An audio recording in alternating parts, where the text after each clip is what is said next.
Hello, folks. I want to experiment with Sebastian Clavio's super awesome Cypress AJV schema validator, but when using nested OpenAPI files that have external references. So here's one. First, let me just show you Makun. Like this is going to be the Mach network response.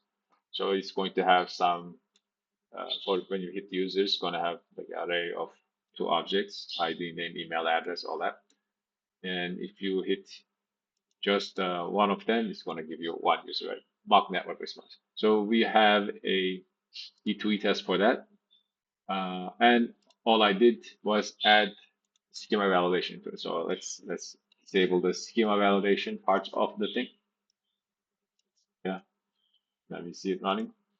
Right, and then it hits it, right? It gets the response and all that. So if we quickly walk through the test, so here are some like shape of the thing. Get users, and we ensure that each item in the array matches that shape. We hit one item matches that shape, right? So that's the test. Um, Now, before we enable the test, if we look at the OpenAPI file, we'll see the endpoint for all users is making a reference, external reference outside of this guy to what is this components user list.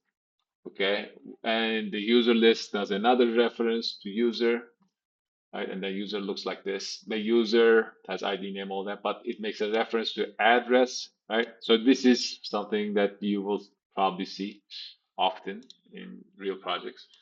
So at the moment, um, the plugin requires that all reference that we don't have, like there's no support for external references, and yeah, he might add that later after this.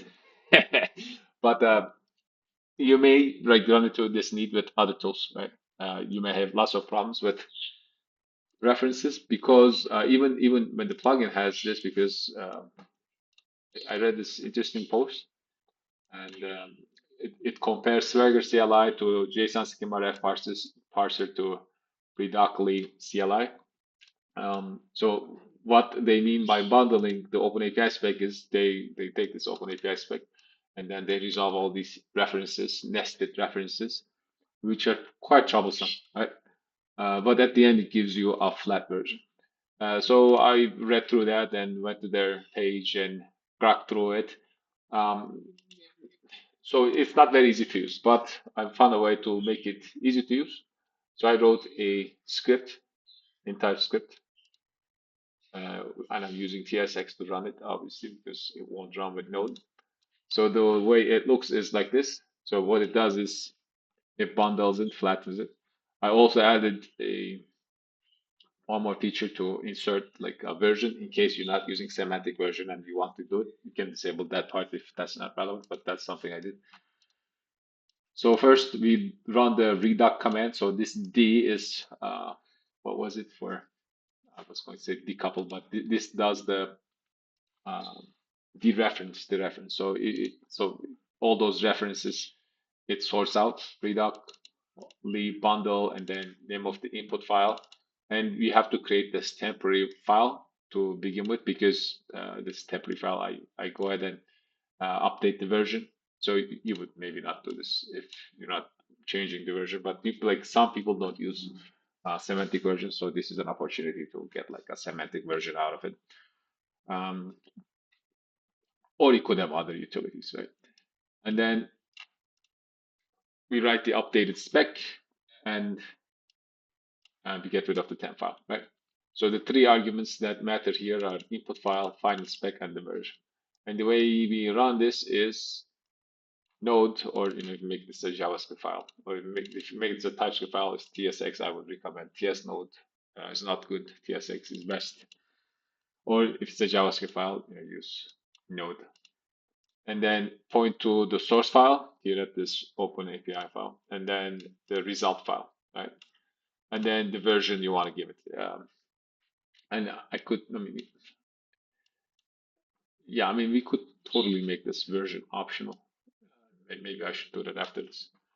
Um, but for my use, I will need it, right? Anyway, so now let's demo uh, the plugin, the schema test plugin, not really working with the nested file. So I will enable, so the get users, you basically just match the method and the URL, right? It's very simple to use. And the ID is the user ID over here, right? User ID. So that's why we use it that way. So as soon as we run the test, it says can't resolve reference userless JSON, and I think that's the first one in the nested structure. So what we do is we go ahead and execute the script. So I named it bundle open API.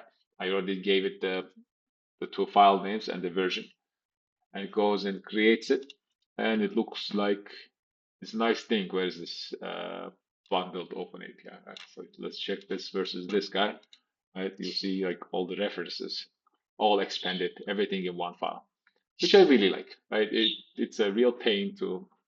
I mean, it's easier to organize, but like when you use references, but it's hard to figure out what's going on.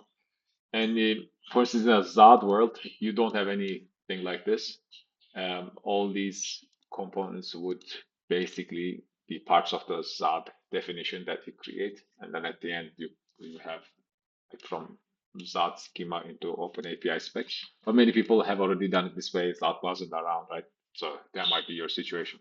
So in case you have something like that, you have something nested, and you want to have a flattened version of it, I would recommend uh, Redocly. So that's the Redocly CLI. Install that and then use this script.